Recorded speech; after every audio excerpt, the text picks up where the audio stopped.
Welcome back. We're just over a day away from kickoff. The Little Brown Jug, Michigan, Minnesota. Get ready for the Wolverine football vodcast coming at you right now.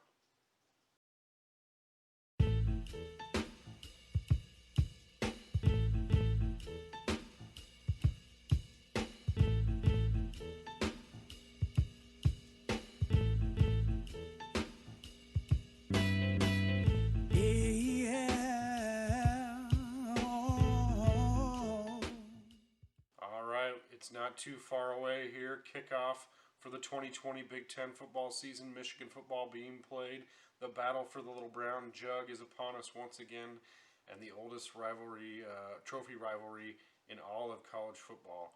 PJ Fleck is trying to restore the Minnesota program back to its glory days of the mid-20th century when they were winning national championships with his row the boat culture, and he's got the program headed in the right direction. A Minnesota team that last year was 11-2. They lost only to Wisconsin and Iowa, and they beat Auburn in the Outback Bowl. They were 9-0 to start the season until going into Iowa City. This year, the big story, of course, heading into the season, Minnesota lost a lot of guys on defense and a few starters on offense. But COVID-19 is kind of the story this year for everybody. And we found out this week that Minnesota has admitted to having several players testing positive, but due to HIPAA laws, we won't find out who those players are, and rightfully so. So it'll be a little bit of a mystery exactly how much of this Minnesota team we'll get to see on Saturday. But I'm going to go ahead and assume that we're going to see the whole team here. We're going to take a look at the Minnesota Golden Gophers preview coming up right now. These two teams have not played since 2017 when the Little Brown Jug went back to Ann Arbor after a 33-10 win, and a lot of things have changed for both teams in scheme and personnel since then. But right now we'll take a look at the 2019 Gophers just on the surface here. Their scoring offense, starting off with the offense, 22nd in scoring in the country, 34 points a game. They were 43rd in yardage with 432 points a game, with a fairly balanced attack of 178 yards rushing, 253 passing. So they bring a balanced attack there, but they must replace their leading rusher, Rodney Smith, their leading receiver, Tyler Johnson. The good news for them, both of those positions, they have a lot of depth of talent coming up. They're going to be able to fill those positions, I think, on the offense. The quarterback Tanner Morgan, arguably the star of the team. He was a 66% passer last year, throwing for over 3,200 yards and 30 touchdowns, only 7 interceptions. He's really great at stretching out the mesh point on their read option plays in the running game, putting the linebackers and safeties in conflict, and creating those wide open receivers downfield on explosive plays out of the option game. Last year's number 2 receiver on this roster, Rashad Bateman, decided to opt back in. That's a huge story coming in for the Gophers, getting him back on the roster with other weapons that they have coming back. He had 60 catches for 1,200 yards and 11 touchdowns last year. He has great run after the catch ability. And then he has another 2 guys behind him at least, Chris Ottman-Bell and Demetrius Douglas, who are going to be dangerous weapons too and hard to cover. They have a running back room that's full of some up-and-coming talent that's going to contribute. The feature back's likely to be Muhammad Ibrahim. Then on the offensive line, they have tons of experience coming back for the starters. The left side of the line is stacked. The right side of the line is maybe a weakness if they have any on the offense. But they really don't have any depth on the offensive line. If they have any injury problems or COVID problems on the O-line, that could be a problem for Minnesota going forward this year. Calling the plays on the offense this year is going to be first-year offensive coordinator Mike Sanford Jr. coming in, along with Matt Simon, who was there previously as the receiving coach and passing game coordinator. Sanford Jr. is the former head coach of Western Kentucky. He was the quarterback's coach at Boise State before and Notre Dame. He's going to try to inject some new wrinkles into this offense that Kirk Soraka had built the last couple years. And then there's still going to be a balanced offensive attack inside and outside read option, zone blocking up front for the most part, an RPO-based passing attack. But I have heard from some Gopher insiders that they've been working on adding some new route concepts to the passing game and expanding not only the RPO game, but the role of the running back and the tight end in the passing game. So look out for some screens and some other things going on in the passing game there. For the defensive side of the ball now for the Gophers, they have a big challenge of replacing 7 starters. That's a daunting task. The losses include defensive tackle, leader of their defense up front, Sam Renner, rush end, Carter Coughlin's 4.5 sacks, middle linebacker Thomas Barber and his 35 tackles, Chris Williamson, the slot corner, and his 36 tackles, and then of course the exciting Antoine Winfield Jr. is making a name for himself now in the NFL, who was a safety ball hawk moving on from the team last year. There's a lot of questions in the front 7. They have a 5th-year guy, a leader at nose tackle. Micah Treadway is going to need to be a leader up there up front in the middle. And they really need to see if these new faces can be as productive as the guys who departed this year. Back in the secondary for the Gophers, they're returning 2 solid corners, Coney Durr and former Wolverine Benjamin St. Juste. Safety Jordan Howden Jr. is going to have to be a leader back there, moving into that spot where Winfield Jr. was last year. And then Tyler Newbin at the other safety is also going to have to be a big contributor when they run their base defense here. And that is it's a nickel formation base 4-2-5 look. It's the position terminology and player skill sets are similar to a 3-4 or 3-3-5 hybrid scheme, but it's showing a 4-2-5 front. It's a 4-2-5 nickel. They run mostly quarters, cover 4 covers in the back end, occasionally some cover 6, and they sprinkle in some man-to-man cover 1 when they're on heavy blitzing downs and in the red zone. I may have seen them run a 3 deep concept once or twice as well. It's hard to tell on the TV broadcast, but they do like to disguise their coverages. They like to disguise their blitzes by moving guys around. They stem linebackers. They blitz safeties. They'll blitz a corner sometimes. They will change up pre-snap from their soft corner coverage into a press coverage on the corners. So they like to mix things up and confuse quarterbacks in the pre-snap phase. Moving on now, we'll look at my players to watch for. Starting with the Minnesota offense, players to watch for in Minnesota, guys that we're going to have to look out for. And we'll start out with the star of the offense, Tanner Morgan. He's going to need to be decisive and accurate, prevent turnovers against this aggressive Michigan defense, and make sure he takes care of the ball and dealing with the pressure. The 2 bookend tackles on the offensive line are going to be huge for this Minnesota team. Sam Schluter, Daniel Falele are going to have to be key in keeping our ends, Kwity Paye and Hutch, from disrupting that RPO game like I talked about. Then Rashad Bateman, the receiver. The next 2 guys really, Rashad Bateman and Chris Ottman-Bell, are going to need to take advantage of every opportunity they get. No drops. They're going to have to try to get open when they can, and then they're going to have to win those contested balls, those 50-50 balls as well, and challenge this young Michigan secondary. And finally the X factor, in my opinion, for this offense, Seth Green. He's a former high school quarterback. He comes in to run some read option and wildcat looks, a 6'4", 240 guy. He can run and he can throw a little. Threw a touchdown pass last year. Look out for him to run some trick plays and stuff when he's in there, and especially on like 3rd and short and 4th down conversion attempts. Moving on to the Minnesota defense now, key players to watch in the Minnesota defense. And we'll start up front with them in the middle of the defensive line, both inside guys, Keontae Shad and Micah Treadway, will need to shut down this Michigan inside zone attack. They're going to need to take Charbonnet and Haskins out of the game up the middle and force the outside game, force Milton to throw and be creative. And then when Milton does throw, they're gonna need new rush end Boy Mafe to apply pressure off the edge there. get some pass rush and get in Milton's face. They're going to need a big performance out of their new middle linebacker, Mike linebacker Mariano Sori-Marin. He's going to be challenged in the Wolverine zone option and RPO concepts, putting him in conflict along with the new slot corner, Justice Harris, for the Gophers. Both these guys are going to be involved in taking on the Michigan option game. Moving back to the safeties, back there, they're going to need Jordan Howden Jr., big shoes to fill there, taking over for Winfield Jr. We talked about that before. He's going to need to step up and lead these defensive backs against these many Michigan weapons that they have back there.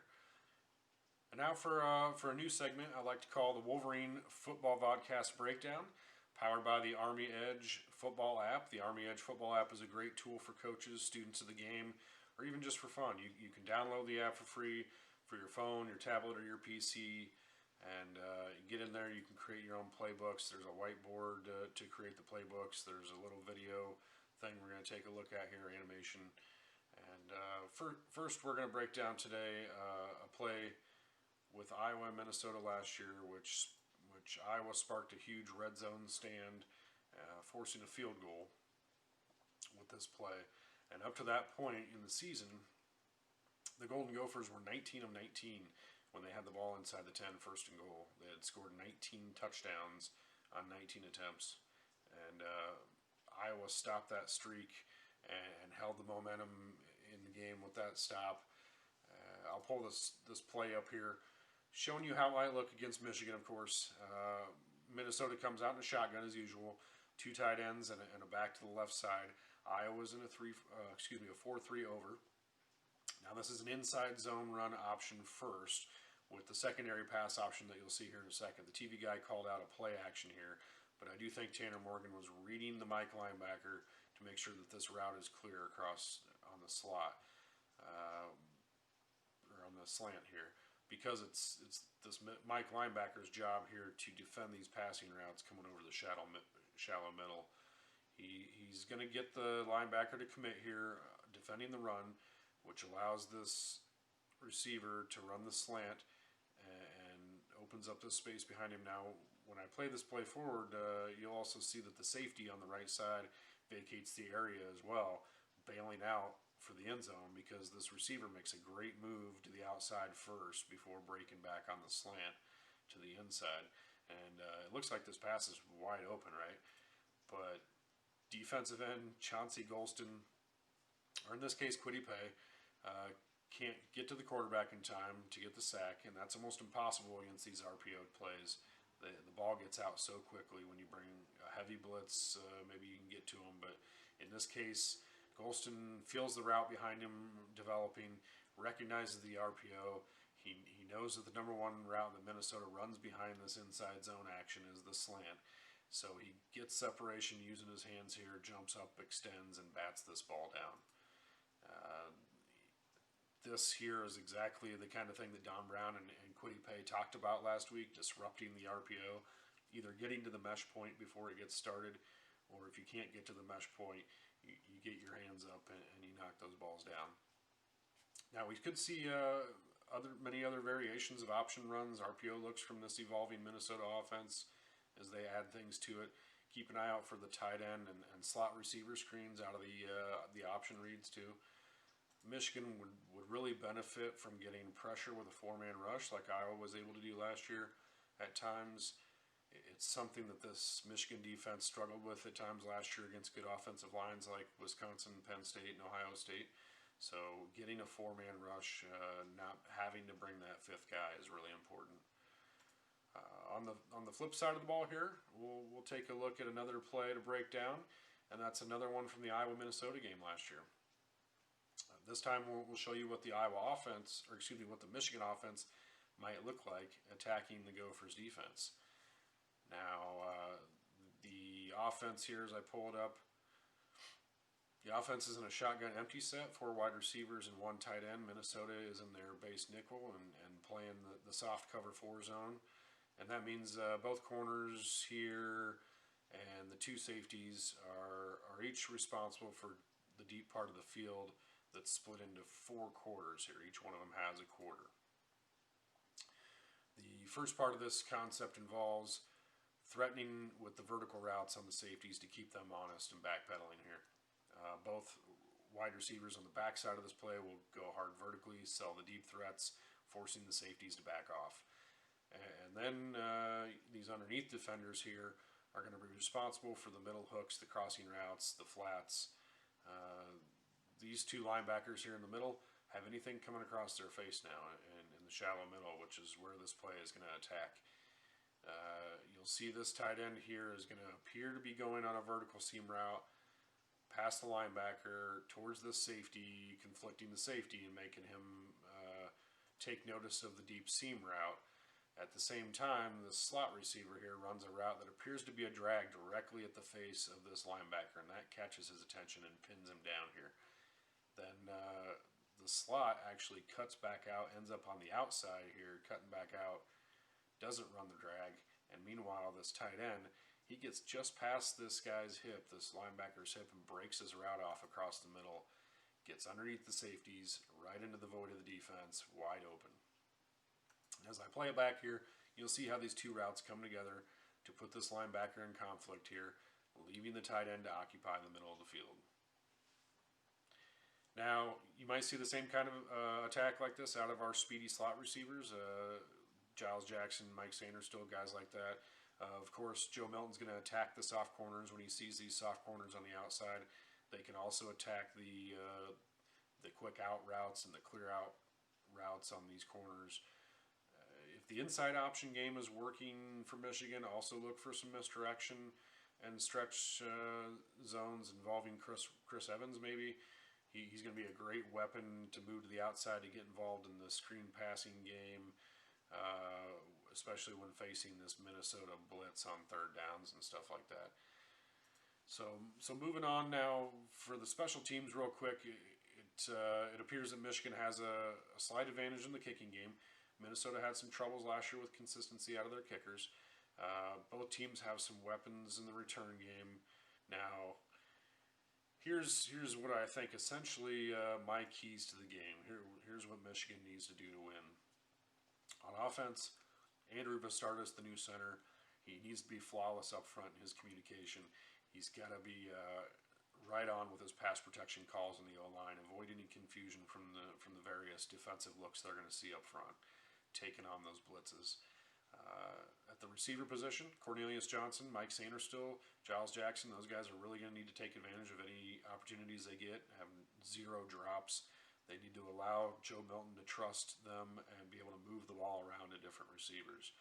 Now, Joe Milton himself, he needs to take care of the ball in the face of danger. He needs to be calm under pressure and not throw into coverage and panic when facing these blitzes. He's going to need to sometimes make plays with his legs and hopefully take care of the football when he does that.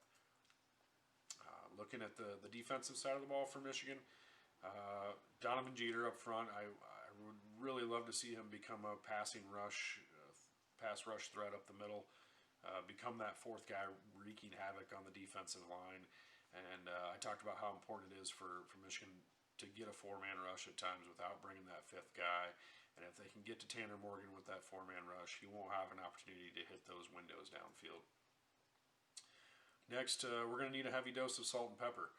Kwity Paye and Aiden Hutchinson must be disruptive against the option in the RPO game, getting a push into the mesh point when possible, and when they can't, getting those hands up and batting down the slant and screen balls. Lastly, the big question mark on the defense, Jamon Green, the new corner, he's going to need to be showing his lockdown skills. He's going to have to cover either Chris Ottman-Bell or Demetrius Douglas at times. We know Vincent Gray is going to lock down on Rashad Bateman as much as possible in the cover one most of the day. Dax Hill is going to be available to cover in the slot at times. But Jamon Green is going to be tested all day in his first career start at cornerback. Alright, so each week for the preview videos here, I'm going to do a prediction of what I think is going to happen for an end result of the game. This week, I'm going to pick the Wolverines to win 42-17. I think they give up some points early, but we'll settle in. The offense is gonna eventually come alive here, take advantage of the losses that Minnesota has on defense, and exploit those holes in the defense. Hopefully that's what happens on Saturday, and Michigan wins and brings home the Little Brown Jug to Ann Arbor once again.